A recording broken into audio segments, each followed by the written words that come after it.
मेरे पिता की मौत के बाद माँ ने ही मुझको पढ़ाया लिखाया ताकि मैं कुछ बन सकूं। मैंने बहुत मेहनत से पढ़ाई की ताकि मुझे कोई सरकारी नौकरी मिल जाए जिससे मैं अपने माँ का सपना पूरा कर सकूं।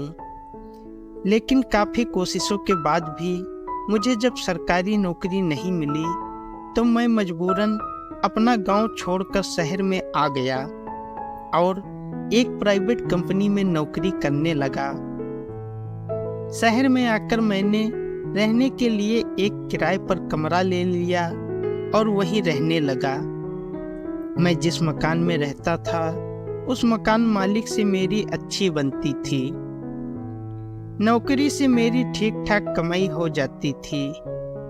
कुछ दिन बाद वहाँ मकान मालिक की एक रिश्तेदार रीता रहने के लिए आई। वह बहुत खूबसूरत थी, गोरा रंग, कसा बदन, काले व घुंघराले बाल, बड़ी बड़ी आंखें, कोई भी देखे तो देखता ही रह जाए। मैंने जब पहली बार उसको देखा तो देखता ही रह गया। जब मैं काम से वापस आता तो मैं उसको छुप छुप कर देखता रहता और सोचता काश इससे मेरी दोस्ती हो जाए। रीता ने भी महसूस किया कि मेरी नज़र अक्सर उस पर रहती है। धीरे धीरे वह भी मुझको पसंद करने लगी। मैं सुबह उठकर खाना बनाता, बर्तन मांजता और काम पर चला जाता। यह मेरा रोज का काम था। यह देखकर रीता को बहुत तकलीफ होती थी। कुछ दिन बीत जाने के बाद एक दिन रीता ने मुझसे कहा, राहुल, मैं तुम्हारे लिए खाना बना देती हूँ। यह बात मुझको बहुत अच्छी लगी और अब मैं रीता के साथ खाना खाने लगा।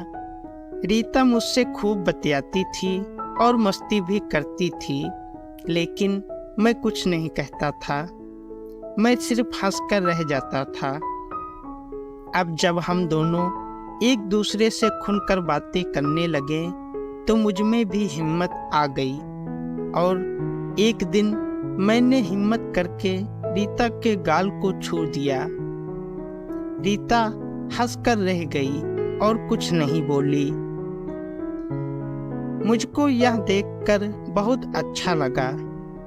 एक दिन जब मैं काम से वापस आया तो रीता ने मुझे अपनी बाहों में जकड़ लिया और खूब जोर से मेरे गाल पर काट लिया। मैं सिहर कर रह गया और बाहर चला गया। धीरे धीरे हम दोनों में नज़दीकियां बढ़ती गईं। एक दिन की बात है, मैं काम से लौटा तो मैंने देखा कि रीता दरवाजे पर खूब सज धज कर खड़ी थी। वह मुझको अंदर नहीं आने दे रही थी। मैंने भी सोचा कि जो होगा देखा जाएगा। मैंने रीता को अपनी बाहों में भरकर उसके गाल पर ऐसा काटा कि दांत के निशान बन गए।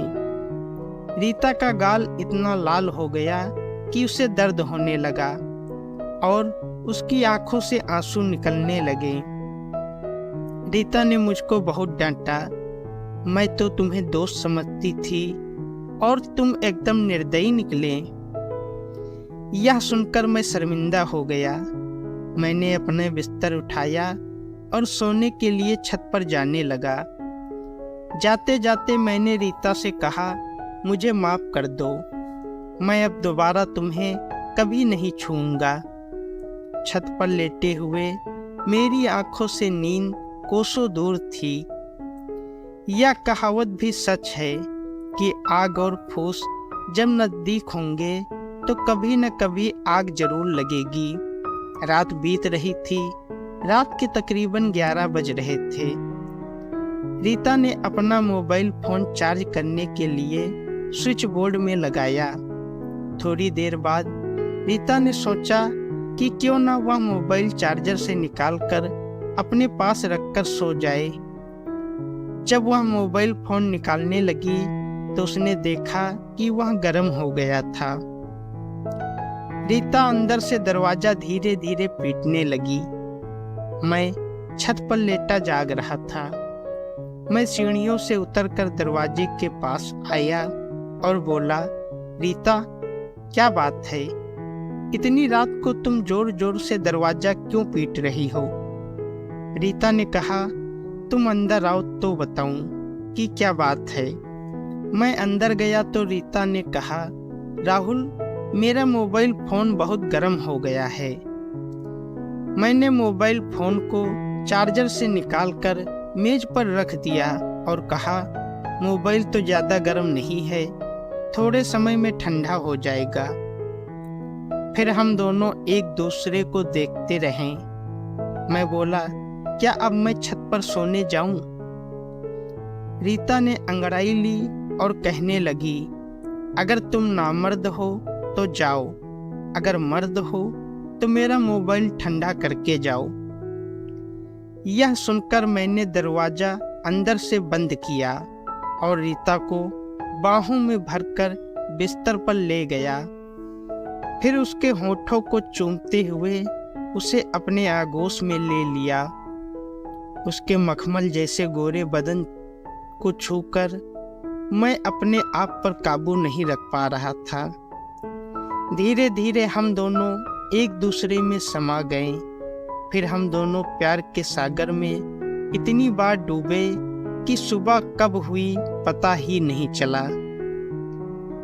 रीता का बदन इतना टूट गया था कि उसमें उठने की ताकत भी नहीं रही थी। अब उसके बाद हम दोनों को जब भी मौका मिलता, हम दोनों एक दूसरे में समा जाते। कुछ दिनों के बाद रीता अपने गांव चली गई। उसके जाने के बाद मेरा बिल्कुल भी मन नहीं लग रहा था। मैं रात भर उसकी यादों में सो नहीं पाता था। एक दिन जब रीता ने मुझको फोन किया तो मैंने उससे कहा, रीता, मैं तुम्हारे बिना नहीं रह सकता, क्या तुम मुझसे शादी करोगी? जब मैंने उससे शादी करने का इरादा जताया तो वह भी बहुत खुश हो गई। उसने मुझसे कहा, प्यारे राहुल, तुम मेरे घर चले आओ, हम दोनों कहीं मंदिर में चलकर शादी कर लेंगे। मुझे उसकी बात जम गई और हम दोनों ने शादी करने का फैसला कर लिया। कुछ दिनों के बाद एक दिन मैं उसके गांव गया और हम दोनों ने एक मंदिर में जाकर शादी कर ली। इसके बाद हम दोनों शहर में आकर एक साथ हंसी खुशी अपनी जिंदगी बिताने लगे।